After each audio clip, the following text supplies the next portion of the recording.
히브리서 5장 11절부터 6장 8절 말씀입니다. 나영아, 언니 따라서 일로 넘어오세요. 네. 하나님의 말씀 히브리서 5장 11절부터 6장 8절. 자, 제가 5장 11절부터 14절까지 읽습니다. 6장 1절로 8절까지는 같이 읽어요. 다 찾으셨으면 아멘. 아멘. 멜기세덱에 관하여는 우리가 할 말이 많으나 너희가 듣는 것이 둔함으로 설명하기 어려우니라. 때가 오래되었으므로 너희가 마땅히 선생이 되었을 터인데 너희가 다시 하나님의 말씀의 초보에 대하여 누구에게서 가르침을 받아야 할 처지이니 단단한 음식은 못 먹고 젖이나 먹어야 할 자가 되었도다. 이는 젖을 먹는 자마다 어린아이니 의의 말씀을 경험하지 못한 자요 단단한 음식은 장성한 자의 것이니 그들은 지각을 사용함으로 연단을 받아 선악을 분별하는 자들이니라. 다 같이 아멘. 자, 6장 1절로 8절로 시작. 그러므로 우리가 그리스도의 도의 초보를 버리고 죽은 행실을 회개함과 하나님께 대한 신앙과 세례들과 안수와 죽은 자의 부활과 영원한 심판에 관한 교훈의 틀을 다시 닦지 말고 완전한 대로 나아갈지니라. 하나님께서 허락하시면 우리가 이것을 하리라.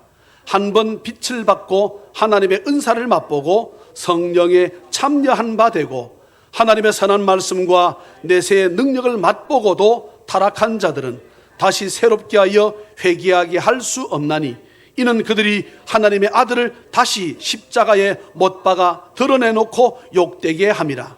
땅이 그 위에 자주 내리는 비를 흡수하여 밭 가는 자들이 쓰기에 합당한 채소를 내면 하나님께 복을 받고 만일 가시와 엉겅퀴를 내면 버림을 당하고 저주함에 가까워 그 마지막은 불사름이 되리라. 아멘. 네, 선교사님 올라오실래요? 제가 미리 올라오시라 해야 되는데. 네, 우리 조홍태 목사님의 둘째 아들입니다. 그 집은 아들만 둘인데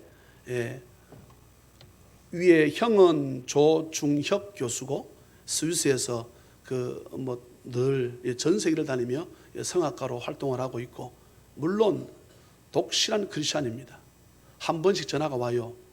아버지 목사님한테 아버지 내가 이런 곡을 하라고 부탁을 받았는데 보니까 쉽게 말하면 하나님을 대적하는 자의 때로는 각본을 받아서 내가 연극해야 될 때도 있지 않았습니까?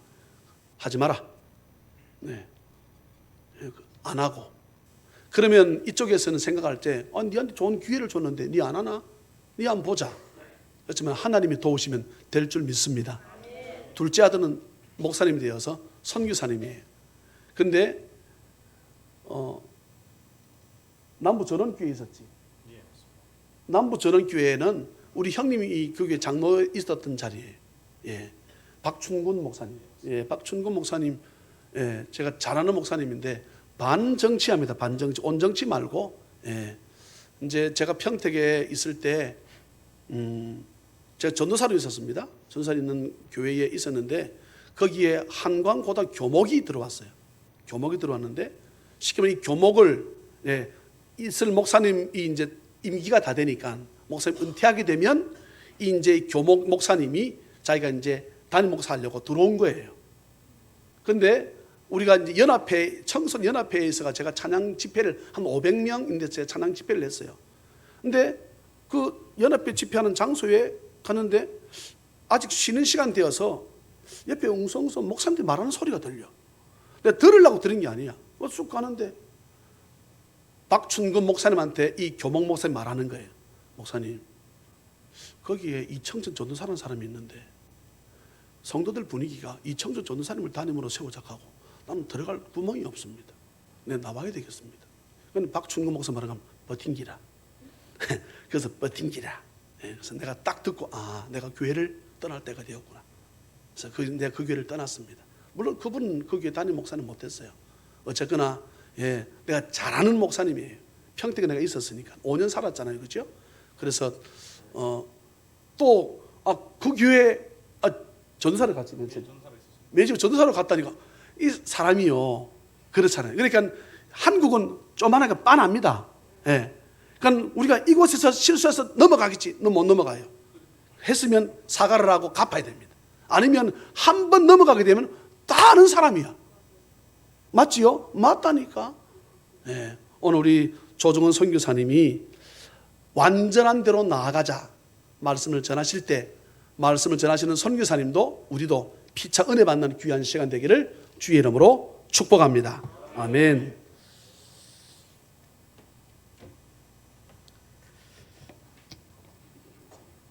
할렐루야. 예, 이른 아침부터 지금 이 시간까지 여러분, 여기는 아무나 올 수 있는 자리가 아닙니다. 하나님의 택하심이 있었고 또 계획하심과 부르심이 있었기에 또 이곳에 나와 반응하며 또 하나님의 몸된 교회를 섬기고 또 하나님의 말씀 듣기를 갈망하는 우리 성도님들 위해 하나님의 은혜가 넘쳐나기를 간절히 축복합니다. 아멘. 예, 우리 목사님께서 찬양하시면서 하셨던 말씀들 생각이 많이 나네요. 빨간색 모닝. 제가 말씀 전에 제가 어저께 또 권영수 선교사님께 전화를 드렸는데요. 한참 힘들 때 또 우리 찬양이 넘치는 교회를 통해서, 특별히 우리 이청천 목사님을 통해서 더 큰 힘을 얻고 또 지금 이렇게 복음 사역과 또 학원 사역을 함께 병행할 수 있었던 것, 어떻게 보면 그런 큰 힘들이 있었기 때문에 가능하지 않았나, 꼭 감사의 인사를 전해달라고 해서 제가 이 자리를 들어서 대신 감사 인사를 전해드립니다. 제가 먼저 말씀을 전하기 전에 선교지 소개와 저의 목사님께서 소개를 해주셨지만 그래도 저에 대한 간단한 소개를 하고 오늘 말씀을 함께 나누도록 하겠습니다. 필리핀 북부 산지족 원주민들을요, 우리는 이고로시라고 부르는데요. 이들은 마닐라가 포함된 그 루손섬, 필리핀은 크게 세 부분으로 나뉩니다. 루손섬과 비사야 부분과 그다음 민다나오 지역이 나뉘는데요.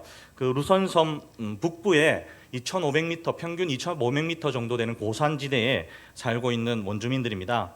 21세기를 살아가면서 오늘날 아직도 문명의 혜택을 많이 받지 못한 채 어떻게 보면 아주 힘든, 그리고 원시적인 채 삶을 살아가고 있는 종족들입니다. 이들은 양식을 얻기 위해서 아주 오래 전부터 가파른 산을 개간하여서 계단식 논을 만들고 양식을 얻고 있지만은 얼마나 가족들이 많은지요. 아이들이 얼마나 많은, 한 가정에 4명에서 10명 사이 이렇게 가족들이 있습니다. 그래서 턱없이 부족한 편입니다. 이로 인해서 영양 결핍 등 많은 질병으로 시달리고 있는 게 저들의 삶의 현실이고요. 문명은 발전하였다고 하지만 저들은 여전히 사소한 열병이나 말라리아나 같은 어떤 장염에 걸려도 그 약 하나가 없어서, 우리는 예방접종이라는 게 있잖아요. 그런 것을 맞지 못하고 약을 하나 먹지 못해서 생을 그냥 마감하기도 합니다. 제가 이번에 귀국하면서 6월 1일 날 제가 귀국했는데요. 최장기간 지금 체류를 하고 있는 것 같습니다. 어떻게 보면 지금 제가 자녀가 3명이 있습니다. 12살, 10살 딸 있고요. 그리고 18개월 된 아들이 있는데요. 모두 다 어떻게 만들어졌냐면 메이드 인 필리핀에서 만들어졌습니다. 낳기는 한국에서 나왔는데 전부 메이드 인 필리핀입니다.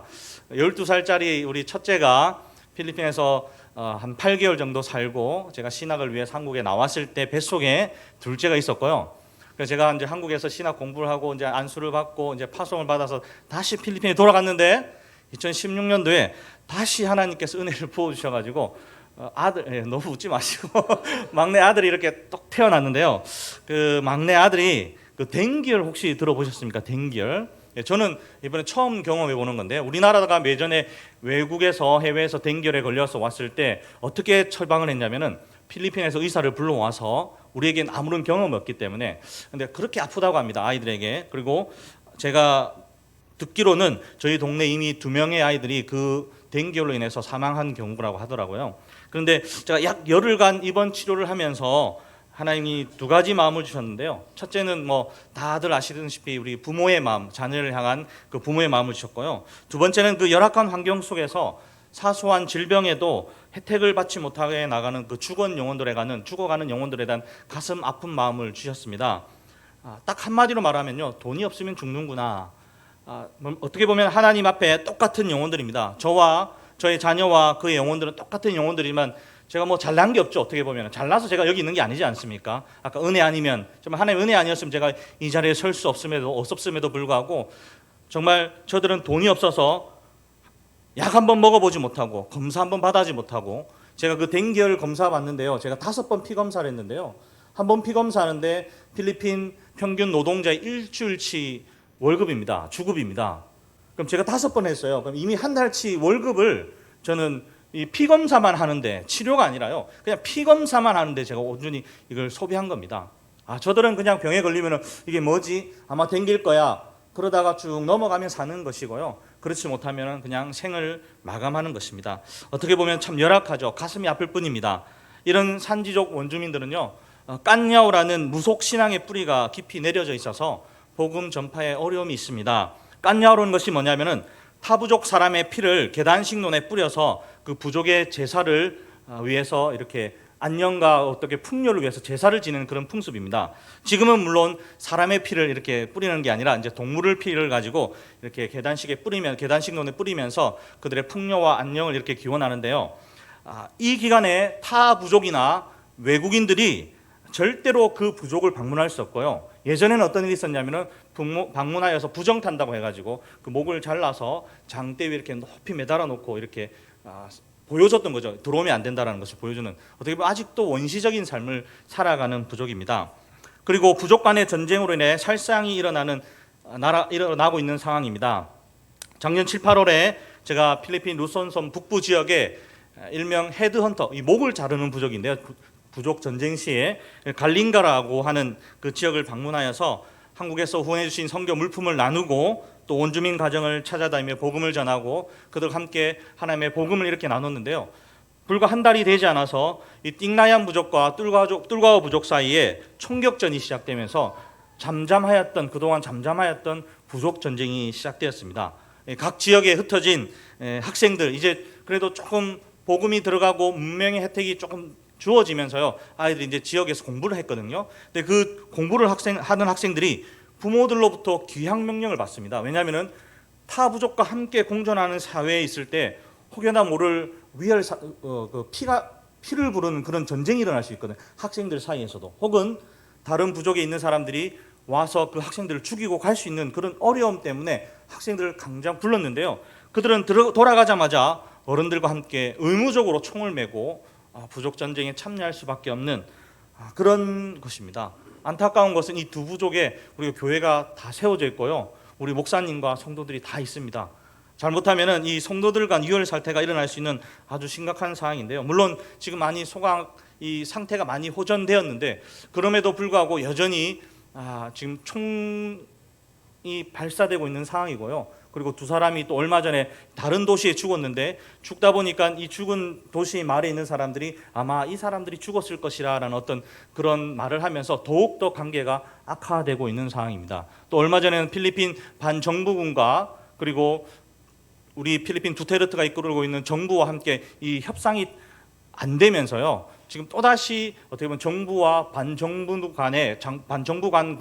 간의 싸움이 일어날 수밖에 없는 지금 그런 상황인데요. 지금 저희가 선교하는 지역이 어떻게 보면 반정부군 MP라고 하는데요, 공산 게릴라가 살고 있는 지역이기도 합니다. 제가 돌아가서 어떠한 상황인지 모르겠지만은 어떻게 보면은 선교의 방향이 조금 힘들어지지 않을까 하는 그런 어려움과 또 염려가 있는 상황이기도 합니다. 공권력의 개입 역시 쉽지 않은데요, 겨우 무기 정도를 압수해서 전쟁 후에 돌려주는 방법 외에는 없습니다. 정말 하나님의 도우심이 없이는 그 어느 방법도 없음을 고백합니다. 전쟁이 지속될수록요, 차단된 도로와 수로로 인해서 원주민들이 생필품과 그 의료라든지 그런 물품들로 인해서 어려움을 당하고 있습니다. 부족 전쟁이 속히 종식되어 산지에 다시 평화가 임할 수 있도록, 그리고 아이들의 웃음소리가 널리 퍼져나갈 수 있도록 우리 많은 기도와 관심 부탁드립니다. 그 원주민 가운데는요, 수많은 청소년들이 있지만 이들은 이런 열악한 환경 속에서 아무런 희망도 없이 살아가고 있습니다. 배움의 기회를 갖고 싶지만은 피부에 와닿는 것은 절망적인 현실뿐입니다. 어떻게 보면은 아직도 어린 나이에 그냥 여자만 되면은 결혼하는 거예요. 여자만 되면 아이를 얻고 이고 20살이 되면은 보통 2-3명 데리고 있습니다. 결국 부모의 생활과 똑같이 되어버리는 어떤 그런 안타까움이 있는데요. 이렇게 열악한 환경 가운데서도 하나님은 이 오지의 땅에 약 65개의 교회를 세우게 하셨고, 현재 약 100여 명의 목회자들과 함께 북장로 교단을 세워서 복음을 나누고 삶을 나누고 있습니다. 복음과 함께 문화와 의료 혜택이 조금씩 주어지기도 하였으며 저들의 삶의 가치관이 조금씩 변하기도 했는데요. 저는 2003년부터 이러한 사역의 현장에서 부르심을 받았습니다. 우리 목사님께서 설명하셨지만 목회자의 가정에서 태어났는데요. 목회자의 가정에서 태어난 자녀들이 딱 두 가지 분류인 것 같아요. 모 아니면 도 아니면 모인데요. 저는 그 도 중에서도 그 빠꾸디 또 백도라 그러죠. 저기 갔다가 저기는 돌아왔거든요. 오랜 영적 방황기를 겪었는데요. 그래도 이 귀한 부르심에 반응하고 또한 선교 사역을 감당할 수 있었던 것은 늘 하나님 앞에서 눈물로 기도하셨던, 그리고 일찍이 목회의 길을 걸으셨던 부모님이 계셨기에 이 사역을 감당할 수 있지 않았었나, 저는 그렇게 고백해 봅니다. 이제는 제가 그 기도에 바통을 이어받아서 산지족 원주민들을 위해 눈물의 기도로 사역을 감당하고 있습니다. 2003년 이후에 저는 단기 선교를 온 아내를 만났고요.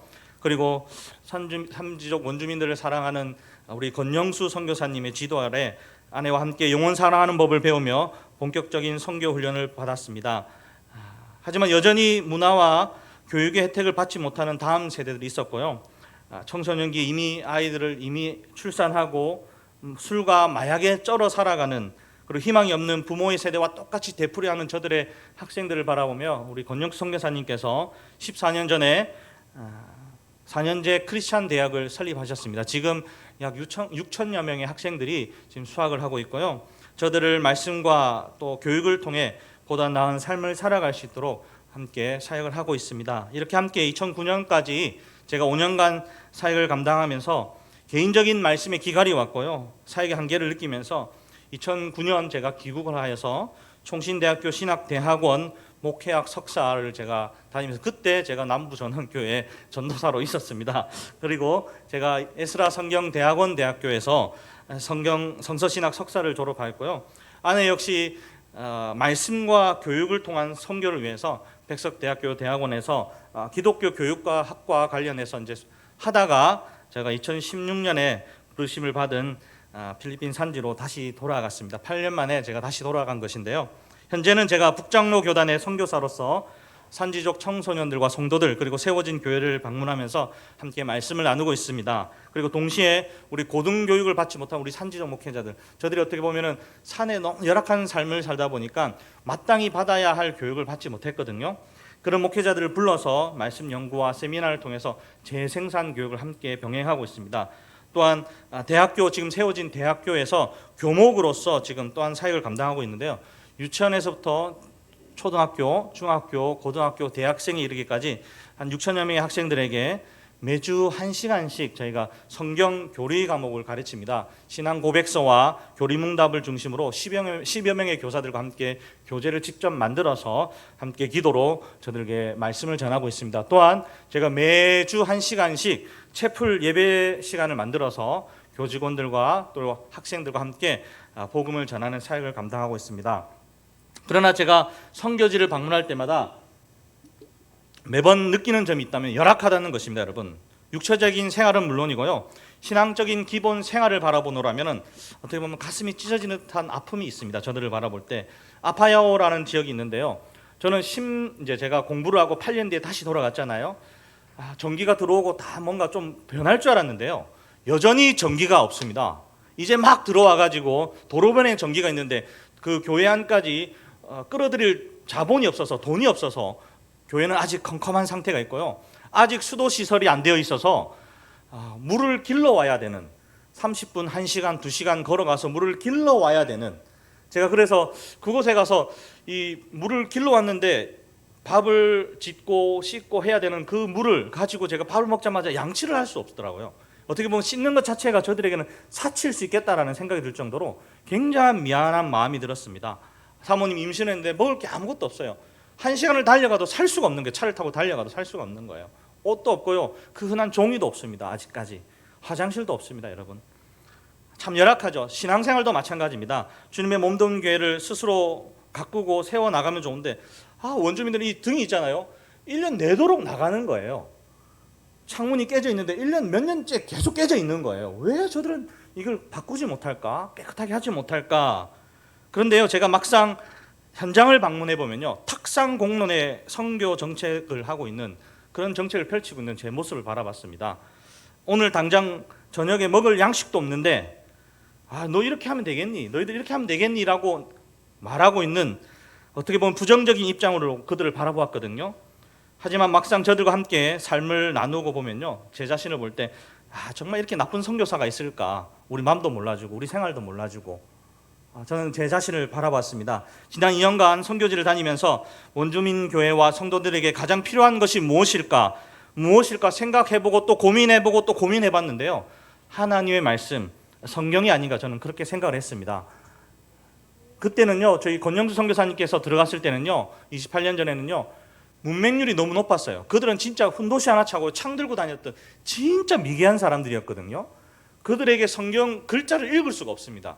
그런데 지금은 그래도 복음이 들어갔고요, 도로가 건축이 되면서 이들에게 복음이 문화화 들어가니까 이제는 문맹률이라는 것이 거의 없어졌다고 보면 될 것 같아요. 성경 보급에 굉장한, 어떻게 보면 큰 활기를 가지고 있는데요, 지금 어떻게 보면 한 목회자가 연락이 왔는데요, 집에 안 가는 거예요. 우리가 성경을 교회에다가 보급을 해드렸거든요. 안 가고 앉아서 그냥 재밌다고 읽고 있는 거예요. 마태복음 그냥 한 면에 앉아고 마태복음 다 읽어버리는 거예요. 저녁 시간이 되었는데도 집에 가지 않습니다. 재밌다고. 아이들이 학교만 마치면 와서 성경을 읽는다는 거예요. 여러분, 우리 커피 두세 잔만 안 먹으면 성경을 사서 보낼 수 있습니다. 한 10,000원 정도 되는데요, 어떻게 보면 선교사로서 제 자신에게 너 성경책 살래? 밥 먹을래? 이 10,000원 가지고 물어보면요, 아마 저는 거기에 제가 살았다면 밥 사 먹을 것 같아요. 정말입니다. 여러분, 거기를 가보시면은 내가 이 10,000원을 가지고 성경을 사야 될까, 밥을 먹어야 될까, 정말 내일 먹을 양식도 없습니다. 여러분, 열악한 삶을 함께 나누어 주시길 부탁드립니다. 산지족 원주민 목회자들과 성도들의 최소한의 삶의 여건과 특별히 신앙의 여건이 세워질 수 있도록 기도와 관심 부탁드립니다. 저들이요, 그 말씀의 가치를 깨닫고요, 저들이 처한 그 열악함을 바꿀 수 있을 때까지, 맞바꿀 수 있을 때까지, 저들이 성장할 때까지 어떻게 보면 계속 필요한 것이 관심과 사랑과 기도와 물질 헌신이 아닌가, 저는 그렇게 생각합니다. 약 65여 개의 교회예요, 적어도 30권에서 50여 권의 성경책이 필요한데요, 그 외에 많은 사역에 필요한 교부제들이 채워질 수 있도록 관심과 기도, 협력 부탁드립니다. 복음으로 이웃과 지역을 변화시키고, 그리고 부족함 없는 그런 말씀을 나눌 수 있는 그런 교회가 될 수 있도록 함께 기도 부탁드립니다. 끝으로, 세상에 많은 교회들이 있고요, 선교사들이 있지만은 저희 가정은 하나님 보시기에 아름다운 교회, 하나님 보시기에 아름다운 선교사, 하나님 보시기에 아름다운 선교지라는 슬로건 아래서요, 오직 예수, 오직 성경, 오직 사랑을 선교 목표로 정해서 기도로 나아가고 있습니다. 수많은 교회들이 있지만 정말 하나님께서 기뻐하시는 교회, 하나님 보시기에 부끄럽지 않은 선교사 가정, 그리고 교회다운 교회를 오직 말씀으로 세워나갈 수 있도록 관심과 기도 부탁드립니다. 아멘. 이제 말씀 들어갈 텐데요, 여러분, 생명이라는 것이 참 신비롭습니다. 그 남녀 간의 사랑으로 잉태된 생명은요, 어머니 뱃속에서 10개월간 탯줄을 통해 양분을 공급받아 성장합니다. 그리고 세상의 빛을 본 후에도 그 생명은 계속해서 그 주변의 환경에 적응해가면서 성장해 나갑니다. 이처럼 태어난 생명은 반드시 성장합니다. 그런데 우리가 우리 주위를 보면 간혹 성장하지 못하는 우리 자녀들을 바라볼 때 있죠. 우리 자녀가 아플 때, 여러분, 우리 주변에 아픈 자녀가 있으면, 그리고 자라지 못한 우리 자녀가 있으면 우리 마음이 어떻습니까? 아픕니다. 그렇죠. 부모로서, 그리고 친구로서, 이웃으로서 마음이 굉장히 아픕니다. 예상치 못한 질병으로 인하여 성장을 멈춘 자들을 바라봅니다. 그리고 죽기까지 하죠. 이런 그들을 볼 때 우리 가슴이 얼마나 아픕니까?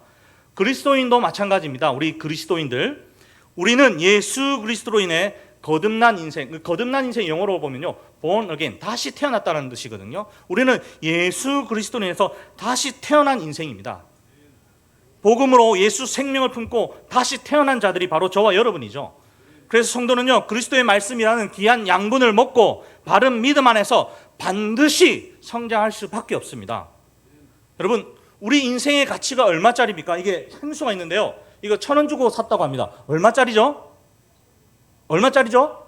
1,000원짜리. 이거 사투리 아니에요. 얼마짜리라고요? 1,000원짜리입니다. 만약에 우리가 10,000원을 주고 뭘 샀습니다. 얼마짜리입니까? 10,000원짜리입니다. 자, 그러면 여러분, 우리는 얼마짜리 인생입니까? 예. 죄에 노예했던 우리들을 예수 그리스도의 핏값으로 사셨기 때문에 우리는 얼마짜리요? 예수님짜리. 맞습니까? 1,000원짜리. 왜? 1,000원 주고 샀으니까. 예수님의 피로 샀기 때문에 얼마짜리? 예수님짜리입니다. 여러분 인사하십시오. 옆 사람은. 우리는 예수님짜리 인생입니다. 여러분 우리가 얼마짜리라고? 예수님짜리. 여러분 예수님짜리. 그 비싼 물건들은 그 대부분의 그 값어치를 합니다. 그렇죠? 마찬가지입니다. 우리는 예수님짜리의 인생이기 때문에 그 값을 매길 수 없는 어마어마한 가치의 삶을 살아내야 되는 것이고요. 살아가야 되는 것입니다. 그리스도의 복음의 기초를 초월하고 이제는 복음을 가르치고 전도하며 선교하며 구원을 제시하는 삶을 살아가야 하는 것이 바로 예수님짜리 저와 여러분의 인생입니다. 말씀을 받는 것에만 익숙한 것이 아니라 이제는 그 복음을 주는 삶을 살아가는 모습이요 자연스럽게 마땅히 당연하게 나타나야 되는 겁니다. 힘쓸 필요 없어요. 그냥 나타나야 되는 거예요. 다이아몬드 비싸죠? 딱 보면 알죠, 비싼 거. 딱 우리 성도님 봤는데 야 역시 예수님 짤이구나 나와야 되는 거예요. 그런데 우리 주위를 둘러보십시오. 이런 당연한 원리와 동떨어진 성도의 모습을, 성도의 삶을 살아가는 모습을 바라보는 겁니다.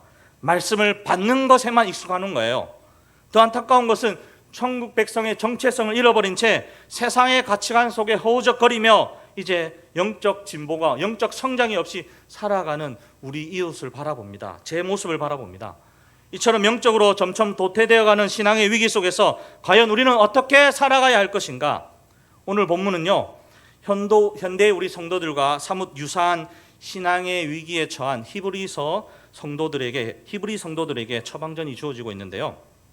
우리 히브리 성도들에게 여러 가지 문제들이 있었어요. 100% 칭찬받을 만한 교회는 아니었습니다. 그 중에도 한 가지가 있다면은 이들이요, 예수 그리스도께서 단번에 들이신 십자가 희생제사, 그 십자가의 의미를 깨닫지 못하고요, 자꾸 여기에 뭔가 더하려고 했던 거예요. 한번 잘 들어보세요. 이 이스라엘 백성들은, 유대인들은 말씀이 이 생활법이요, 이 자기 나라법보다 더 나라법이었고, 그 법이 어떻게 보면 우리가 지금 말하는 대한민국 법보다 더 강했습니다. 저들은 아침에 일어나자마자 무엇을 먹어야 될지 고민하면서 그 말씀을 따라서 살아야 됐고요, 기도하며 마지막 마무리를 그 말씀으로 살아야 됐던 사람이에요. 근데 그 말씀이 뭘 얘기했냐면 오직 하나님 한 분이라 그랬거든요. 근데 갑자기 한 인간이 나타나가지고요, 내가 바로 그 하나님이야 라고 얘기하는 거예요. 근데 그를 따르던 추종의 무리들이요, 이제 그분이 죽었거든요. 그 십자가의 저주라는 그 상징의 저주를 십자가에서 죽었어요. 근데 그를 따르는 무리들이, 야, 하나님께서 말씀이신 분이 이 육신을 입고 이 땅에 오셨는데 그게 바로 예수님이신데 이제는 그 예수님께 십자가를 지셨기 때문에 더 이상 이 제사가 필요 없다는 거예요. 구약의 사람들이 예배를 할 때 뭘 들고 왔죠? 동물들 들고 소가 각을 떼야 돼요. 각을 떠가지고 피 제사를 드렸어야 되는 거예요. 그런데 갑자기 그게 필요 없다는데, 여러분, 제가 진짜 절실한 이 유대교의 어떤 그런 말씀을 따랐다면 과연 그걸 내가 믿을 수 있을까요? 못 믿어지는 거죠. 하나님 한 분인데 갑자기 한 사람이 내가 하나님이다. 이건 있을 수 없는 일입니다. 얼마나 우리는 축복받은 자들인지 모릅니다. 우리가 그때 태어났다면 절대 믿을 수 없어요. 우리는 인간의 이성으로 믿을 수 없어요. 은혜 아니면 믿을 수 없는 겁니다, 여러분. 수천 년 동안 지켜왔던 그들의 전통에서 벗어나지 못해서요, 그 십자가의 의미를 깨닫지 못해서 또 다른 제사로 신앙의 무언가를 더함으로써 만족하려고 했던 저들입니다. 그래서 히브리서 저자는요, 왜 예수 그리스도의 그 단번의 희생제사, 곧 십자가의 구속으로만 충분한가를 계속 설명하다가 잠시 중간에 멈춥니다. 그래서 오늘 본문을 통해서 경고와 충고의 말씀이 주어지는데요, 11절을 한번 읽어보도록, 5장 11절 시작. 멜기세덱에 관하여는 우리가 할 말이 많으나 너희가 듣는 것이 두나무로 설명하기 어려우니라. 십자가의 이 완전한 희생제사를 스스로 드리신 대제사장이신 예수님을 설명하기 위해서는 멜기세덱이라는 인물을 빼놓을 수가 없어요. 근데 그를 설명해야 되는데, 설명하고 싶은데 성도들의 상태가 지금 듣는 일에 둔하게 됐다라는 거예요. 그들의 둔함의 상태가 어떤 결과를 가져왔을까요? 12절을 봅시다. 시작. 한번 같이 읽을게요. 시작. 때가 오래되었으므로 너희가 마땅히 선생이 되었을 터인데 너희가 다시 하나님의 말씀의 초보에 대하여 누구에게서 가르침을 받아야 할 처지이니 단단한 음식은 못 먹고 젖이나 먹어야 할 자가 되었도다. 오랫동안 그리스도인이었다면 말씀의 양분을 통해서 애들이 뭘 먹으면 자라죠. 양분을 통해서 우리는 자라는 거예요. 선생으로 자라는 것은, 성장하는 것은 당연한 원리라는 겁니다. 그러나 히브리서 성도들은 오늘 지금쯤 누군가를 가르치는 선생들이 되어야 할 마땅한 처지임에도 불구하고 선생은 고사하고 상태가 마치 유치원생처럼, 어린 아이처럼, 보세요, 너는 단단한 음식은 못 먹고 젖이나 먹어야 될 아이처럼 그냥 그대로 있다는 거예요. 그래서 히브리서 저자는요, 영적 성장이 멈춰버린 히브리서 성도들에게 처방전을 주고 있는데요, 그것이 바로 6장 1절과 2절입니다. 6장 1절 2절 함께 읽어보도록 하겠습니다. 시작. 그러므로 우리가 그리스도의 도의 초벌을 버리고 죽은 행실을 회개함과 하나님께 대한 신앙과 세례들과 안수와 죽은 자의 부활과 영원한 심판에 관한 교훈의 털을 다시 닦지 말고 완전한 대로 나아갈지니라. 야, 너희들이 이 양식을 먹고 이렇게 선생이 되었어야 되는데 지금 너희들이 둔하게 되어가지고 너희들 상태가 마치 유치원생처럼 유아기적 신앙에 머물러 있다는 거예요. 그러므로 우리가 그리스도의 도에, 자 보십시오, 도는 뭐냐면 하나님 말씀, 이게 각주를 밑에 보면 1번이면요 말씀이거든요. 그러므로 우리가 하나님 그리스도의 말씀의 초보를 버리고, 그 다음 보라보라 하고 2절 중간 마지막에 보면요, 완전한 대로 나아갈지니라. 곧 그리스도의 말씀의 초보를 버리고요, 완전한 대로 나아가라는 것입니다. 복음을 접하고도 이 성장이 멈춰버린 유치원생과도 같은 씁쓸한 상황 속에서 영적으로 성장해 나갈 것을 권면하고 있습니다. 여기서 2절에 나왔던 1절과 2절에 나왔던 죽은 행실에 회개하는 것, 하나님에 대한 믿음, 씻는 그 세례 의식들, 그 관한 교훈과 안수, 죽은 자들의 부활과 영원한 심판과 같은 것들은요, 당시 유대인이었다면 누구나 아는 가장 초보적인 말씀이었습니다. 아무나 알 수 있었던 가장 초보적인 말씀이었던 거예요. 가르침이었습니다. 그래서 히브리서 저자는요, 이 성도들이 이미 알고 있는 이 초보적 상태를 다시 닦지 말고 초보를 버려라. 야, 그 말씀에 대한 초보 버리고 그쪽 그리스도에 대한 초보적인 가르침을 떠나서 이제 그 수준을 넘어서 완전한 대로 가라는 거예요. 여러분, 오랫동안 그리스도인으로 살아온 이들에게 갓난아이와 같은 상태는 절대 어울리지 않습니다. 여러분, 다시 한번 말씀드릴게요. 오랫동안 그리스도인으로 살아온 이들에게 갓난아이와 같은 상태는 절대 결코 어울리지 않습니다. 여러분, 이른이, 이는사, 이삼은 우리 구구단 초등학교 때 배우죠. 여러분, 중학교, 고등학교 때까지 계속 구구단만 배울 겁니까? 여러분, 안 되는 겁니다. 저기 우리 18개월 된 막내가 있는데요, 이제 과관입니다. 보통 연차가요 1, 2년만 차이가 나도 이 생존 이 본능이 발생해가지고 자기가 살려고 막 할 건데요, 누나들이 다 들어줘요. 그러다 보니까 삐져요. 흥! 이렇게 하는 거예요. 이 과관입니다. 할아버지 앞에서 막 삐지고요, 막 이러는데, 만약에 오래된 그리스도인들이요, 교회 안에서 맨날 삐진다고 생각해 보세요. 흥! 뭐 했는데 집사님은 흥! 안 할랍니다. 이 말이 됩니까? 이 과관입니다. 과관. 언제까지 이 초보를 이렇게 버리지 못하고 우리가 계속 할 겁니까? 여러분, 오랫동안 그리스도인으로 살아온 이들에게요, 갓난아이와 같은 상태 절대 어울리지 않습니다. 아멘. 우리는요, 첫 번째, 가정의 자녀를 위해서 교사로 부르심을 받은 자들입니다. 맞습니까? 교회 그냥 맡겨놓고 아들 가르치는 거 아닙니다. 여러분, 가정에서부터 시작돼야 되는 거예요, 교사로서 우리가. 그리고요, 우리는 세상의 불신자에게 교사로 부르심을 받은 자들입니다. 맞습니까? 복음을 전하는 자들, 하나님을 알지 못하는 자들에게 하나님을 소개시켜주는 교사로 부르심을 받은 자들이에요. 세 번째, 교회 안에서 믿음이 연약한 자들에게 그들이 장성한 분량에 성장할 수 있도록 우리가 그들을 가르치고 돕는 거예요. 그 교사로 부르심을 받은 자들이 바로 저와 여러분입니다. 첫째, 가정에서 교사, 자녀를 위한 교사, 불신자를 위한 교사, 그리고 믿음이 연약한 자들을 위한 교사로 부르심을 받은 자들이 우리가 마땅히 선생이 되어야 함에도 불구하고 돌봄을 당하는 것을 즐기는 자들을 바라보는 거예요. 나 좀 안 돌봐주나? 뭔가 문제가 있다는 겁니다. 여러분, 신앙생활한 지 1년, 5년, 10년, 20년, 30년이 되었는데 말씀을 받기만 할 뿐, 돌봄을 즐기기만 할 뿐 직접 가르치지 못한다는 것, 오늘 이 문제가 있다는 거예요. 하나님의 말씀을 양분으로 공급받았음에도 아직 아기 같은 신앙을 되풀이하며 복음을 받는 것에만 익숙해져 있습니까? 여러분, 마치 어린아이들이, 우리 아기가요, 엄마가 젖을 줄 때까지 기다리는 것처럼 안 주면 울죠. 사랑하는 여러분, 신앙이 흔들릴 때마다 신앙의 기초를 반복하는 단계를 답습하는 어리석은 자들이 되지 않기를 간절히 축복합니다.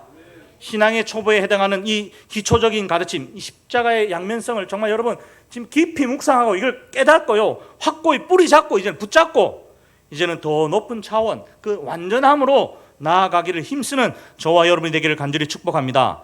말씀의 꾸준한 연단은요, 바른 믿음을 형성하게 됩니다. 그리고 그 바른 믿음은 반드시 성도를 성장하게 하고요, 그리고 그에 합당한 열매를 맺게 할 줄로 믿습니다.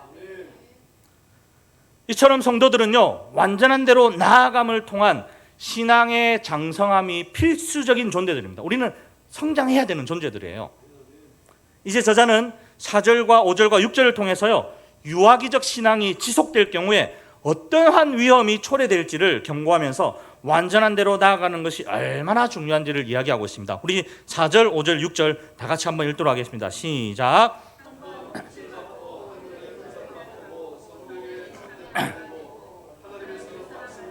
내세의 능력을 맛보고도 타락한 자들은 다시 새롭게 하여 회개하게 할 수 없나니 이는 그들이 하나님의 아들을 다시 십자가에 못 박아 드러내놓고 욕되게 함이로라.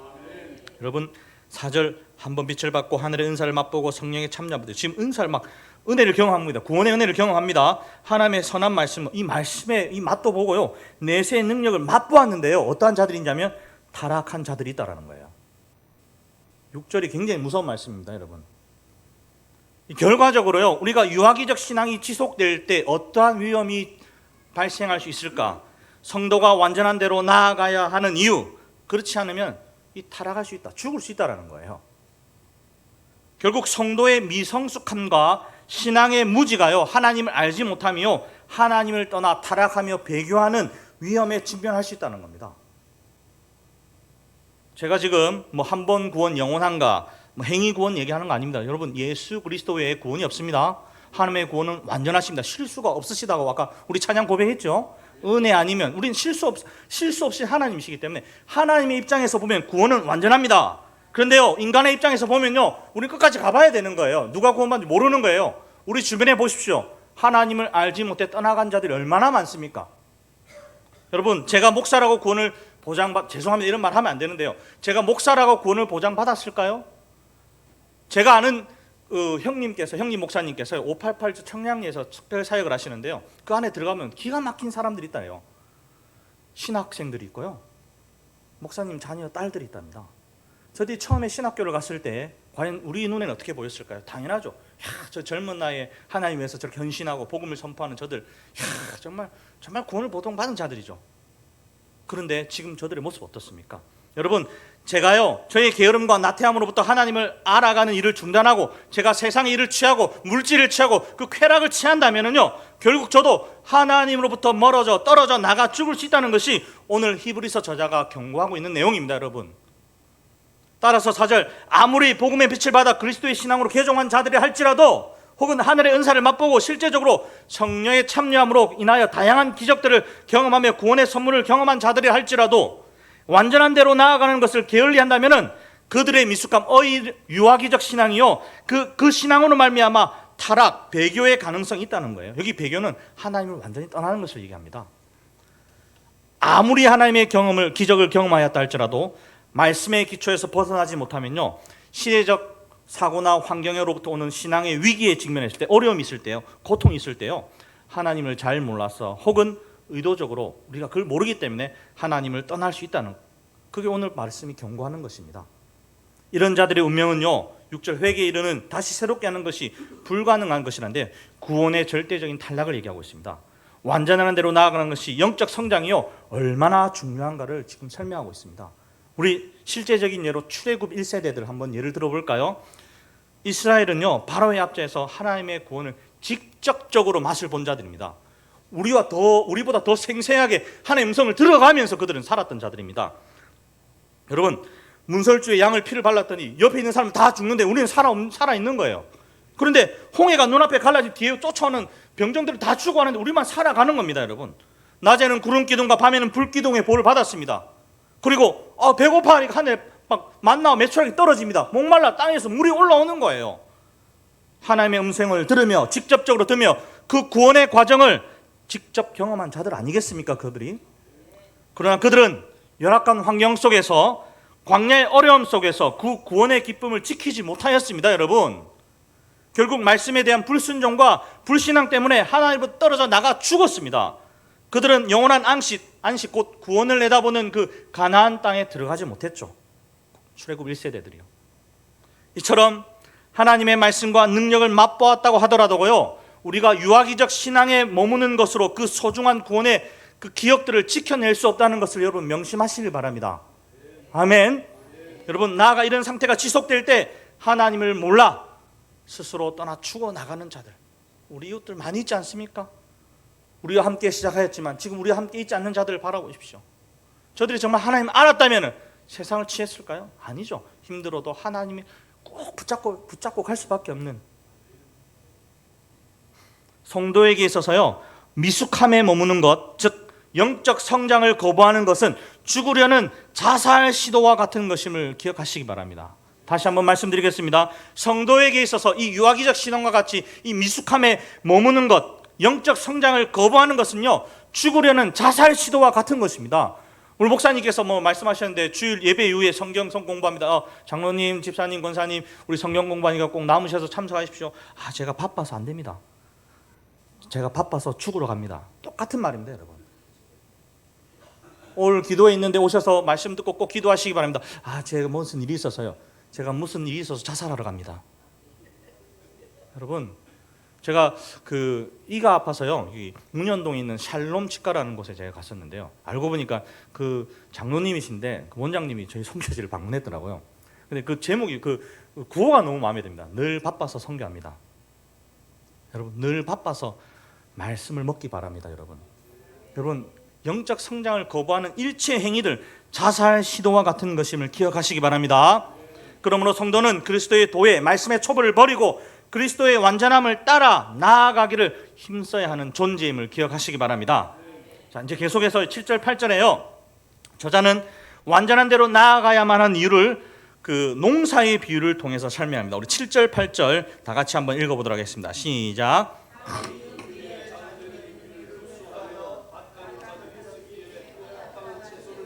하나님께 복을 받고 만일 가시와 엉겅퀴를 내면 버림을 당하고 저주함에 가까워 그 마지막은 불사름이 되리라. 아멘. 7절 한번 보시면요, 땅이 그 위에 자주 내리는 비, 땅은 저희를 말하는 거고요. 자주 내리는 비는 이 3절 4절에 나왔던 4절 5절에 나왔던 이 영적 경험들을 얘기합니다.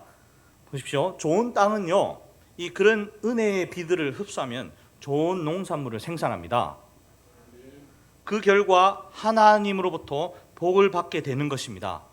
그러나 그렇게 좋은 은혜들을, 말씀의 은혜들을, 내세 비침을 받고 여러 가지 은사를 맛보고 성령에 참여한 바 되고 성령의 말씀을 받고 이렇게 자주 내리는 비를 받고도 가시와 엉겅퀴를 생산하여 어떻게 된다고요? 그 결과 버림받고 불에 살라지게 되는 겁니다. 이처럼 비를 받아 합당한 채소를 내는 것처럼 하나님의 은혜를 맛본 자들은, 이 선생이 되어 있는 자들은요, 그에 합당한 열매를 맺음으로 복을 누리는 것입니다.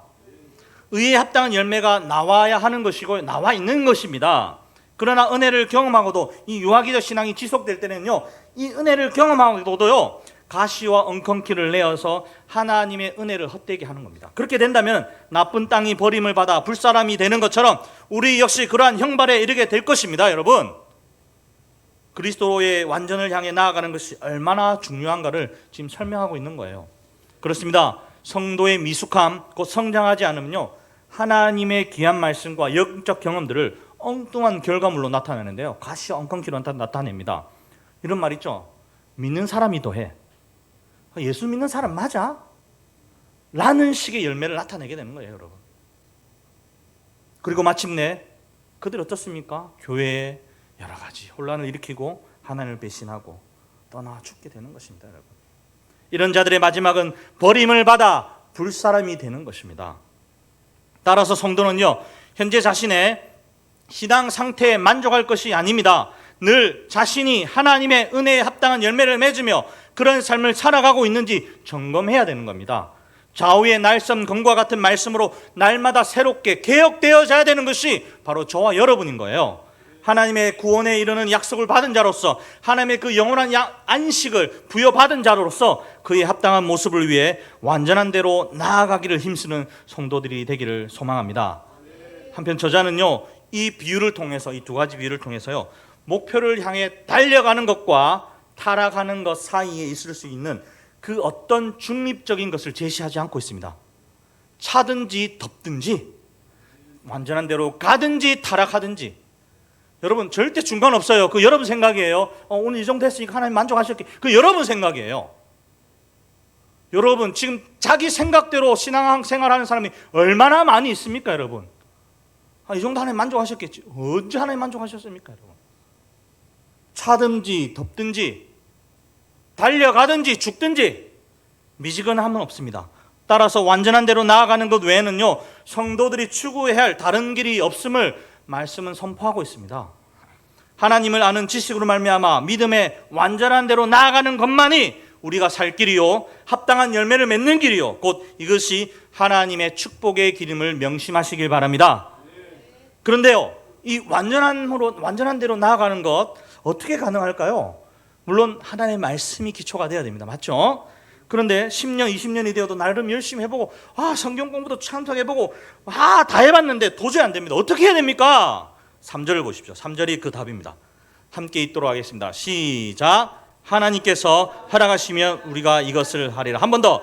하나님께서 허락하시면 우리가 이것을 하리라. 아멘. 하나님께서 허락하시면 가능하다는 것입니다. 우리의 장성함은요, 우리의 그 완전한 대로 나아가는 이 성장은요, 우리 스스로 이룰 수 있는 것이 아니라 하나님의 허락하심으로만 이루어질 수 있다는 것입니다. 내가 우리 인생의 주요가 될 수 없죠, 여러분. 그래서 뭐가 필요합니까? 기도가 필요한 것입니다. 기도, 철저한 몸부림, 주님의 절대 주권을 인정하고 내가 쌓아둔 경험과 지식과 물질과 주의를 모두 내려놓고 이제는 두 손을 들고 빈손으로 주님께 나와 엎드려 기도하는 이 처절한 몸부림, 이렇게 주님께 나아가는 자에게 주님은 이 완전함의 길을 열어주신다는 거예요.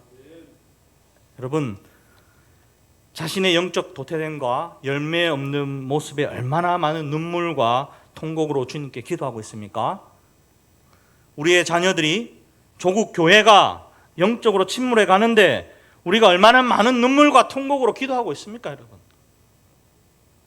바라옵기는 나의 영적 둔감한 상태를 주님께 아뢰고 그 기도의 간절함으로 주님께 영광 돌리는 저와 여러분이 되기를 소망합니다. 말씀을 맺겠습니다. 우리 기독교, 개신교를요, 프로테스탄티즘이랍니다. 프로테스트. 제가 영어를 써서 죄송한데요. 이 기독교를 프로테스탄티즘이라는데요. 이 기독교의 기본 정신이 뭐냐면 프로테스트입니다. 뭐냐면 바로 저항이에요, 저항. 기독교, 개신교의 기본 정신은요, 저항입니다. 기득권을 향한 그런 저항이 아니라요, 사람들이 그리스도 안에서 소생할 수 있도록 이를 가로막는 모든 것들에 대한 저항을 얘기합니다. 하나님의 생명을 가로막는 모든 것들에 대한 저항. 여러분, 살아있는 물고기와 죽어있는 물고기 차이를 아십니까? 죽은 물고기는요, 물에서 둥둥 떠내려갑니다. 영적 성장이 멈춘 죽은 자들은, 영적으로 죽은 자들은요, 성장이 멈춘 자들은요, 새 속의 물결에 몸을 맡긴 채 둥둥둥 떠내려갑니다. 편안하죠? 한국이 진짜 좋습니다, 여러분. 물론 그렇다고 선교지가 안 좋다는 거 아니에요. 우리 자녀들한테 들어오자마자 제가 며칠 지나고 나서 딱 열흘 있다가 제가 물어봤습니다. 한국 좋지? 에이, 그걸 말이라 그래? 쟤들도 느끼는 이 편안함입니다, 여러분. 너무 좋은 거예요. 그런데요, 이 새 속의 물결에 몸을 맡긴 채 둥둥 떠내려 죽어가는 자들이 있습니다. 편안하죠? 하나님부터 점점 멀어져 갑니다. 그런데요, 살아있는 물고기는요, 그 물을 저항하여 거슬러 올라갑니다, 여러분. 영적으로 성장하여 깨어있는 자들은요, 하나님께 반하는 이 시대의 편안함과 죄악의 물결을 저항하여 거슬러 저항하여 올라가는 거예요. 하나님의 구원을 향해, 저 영원한 안식을 향해 헤엄쳐 가는 것입니다. 우리 찬송가 보면요, 491장에 보면 저 높은 곳을 향하여 날마다 나아갑니다. 내 모든 뜻과 정성 모아서 날마다 기도합니다. 내 주여 내 맘 붙드사 그곳에 있게 하소서. 그곳은 빛과 사랑이 언제나 넘칩니다. 괴로움과 죄가 있는 곳, 나 비록 여기 살아도 빛나고 높은 곳을 날마다 바라봅니다. 의심의 안개 거치고 군심의 구름 없는 곳, 기쁘고 참된 평화가 거기만 있사옵니다. 험하고 높은 이 길을 싸우며 나아갑니다. 다시금 기도하오니 내 주여 인도하라. 기도하라는 거예요, 여러분. 내 주를 따라 올라가 저 높은 곳에 우뚝 서 영원한 복난 누리며 즐거운 노래 부르리. 이거 장례식장에서 부르는 찬양 아닙니다, 여러분. 정말 우리가 하나님의 완전한 대로 나아가기를 소망하며 정말 그것을 고백하는 자들이 매일의 삶 속에서 하나님, 제가 저 높은 곳을 향해 헤엄쳐 갑니다라는 그 고백을 해야 되는 찬양이죠. 이 절대 장례식장에 부르는 찬양 아닙니다. 매일매일 삶 속에서 저와 여러분이 고백 속에 담아내야 될 찬양인 거예요, 여러분. 사는 여러분, 우리는 영적으로 성숙하며 하나님의 구원을 향해 나아가는 무리들입니다. 혹시 신앙의 연륜이 깊어짐에도 성장이 멈춘 기형아적인 성도의 삶을 살아가는 무리들이 있습니까, 여러분? 육체의 성장을 위해서는요, 정말 이 다대포에 먹을 게 많아요. 제가 보니까 진짜 맛있어요. 제가 살이 엄청 쪘는데요, 여러분, 우리가 그것을 위해서 한 푼 아끼지 않더라고요. 제가 보니까요. 그럼 보통 나가는데 엄청 돈이 나가더라고요. 제가 이번에 지난주에 금요일 날, 목요일 날 제가 우리 강한은혜 교회, 아버지 교회 청년들과 함께 제주를 갔는데 아침 블랙버스 브런치를 먹는 데만 14만 원을 쓰더라고 보니까. 브런치 그 아침과 아점을 먹는데 14만 원을 쓰는데요. 여러분, 우리가 성장을 위해서, 육체의 만족과 성장을 위해서는요, 유기농 웰빙이라 해서요, 그것을 위해서 온갖 노력을 기울이는데요, 과연 우리의 도태된 영혼의 성장을 위해서는 어떠한 자세를 취하고 있습니까? 얼만큼 투자하며 얼마나 많은 열정을 쏟아내고 있으며 얼마나 나의 마음과 물질을 쏟아내고 있습니까, 여러분? 태어난 생명은 반드시 성장합니다. 예수님께서는 십자가의 죽으심과 부활을 통해 죄의 집에 죽어있던 우리들에게 새로운 생명을 주셨습니다. 예수님 짜리의 인생을 주셨어요. 여러분, 예수님 세례를 받고 올라왔을 때 하늘 음성이 있네요. 이는 내 사랑하는 자요 내 기뻐하는 자라고 했거든요.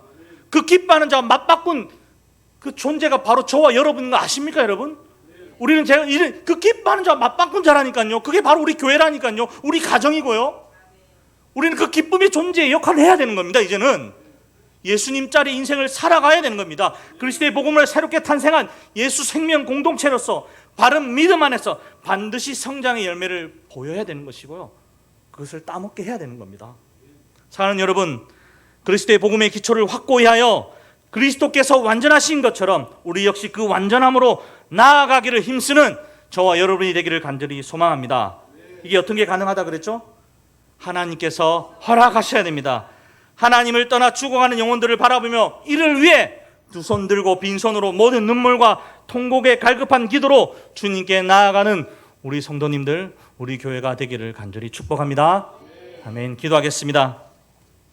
하나님, 우리의 자녀가 성장을 멈추고 죽어가고 있습니다. 내 남편이, 우리 아내가, 우리 조국 교회가 점점 하나님과 멀어져 가고 있습니다. 육체적 죽음에는 우리가 즉각 반응하고 있지만 정작 우리의 영적인 침체와 죽음에는 왜 이렇게 둔해져 있습니까? 이 영적 둔감과 무지로 인해 실제로 하나님 곁을 떠나 죽어가는 우리의 주변 가족과 이웃을 경험합니다. 하나님, 우리가 나아가야 할 곳은 한 방향뿐임을 고백합니다. 저 높은 곳을 향하여 예수님께서 온전하셨던 것처럼 그 완전함이 풍성한 하나님의 영광을 향해 나아가는 우리 교회와 우리 가족들이 되게 하여 주시옵소서. 말씀의 기초를 완전히 세우고 이제는 그것을 뛰어넘어 완전한 대로 나아가기를 힘쓰는 우리 성도들이 되게 하여 주시옵소서. 이것은 내가 스스로 하는 것이 아니기에 이 시간 주님께 절대 주권을 인정하며 모든 눈물과 통곡으로 기도하는 우리 가정과 우리 가족과 우리 교회가 될 수 있도록 주님 인도하여 주시옵소서. 감사드리며 살아계신 예수님의 이름으로 기도드리옵나이다. 아멘.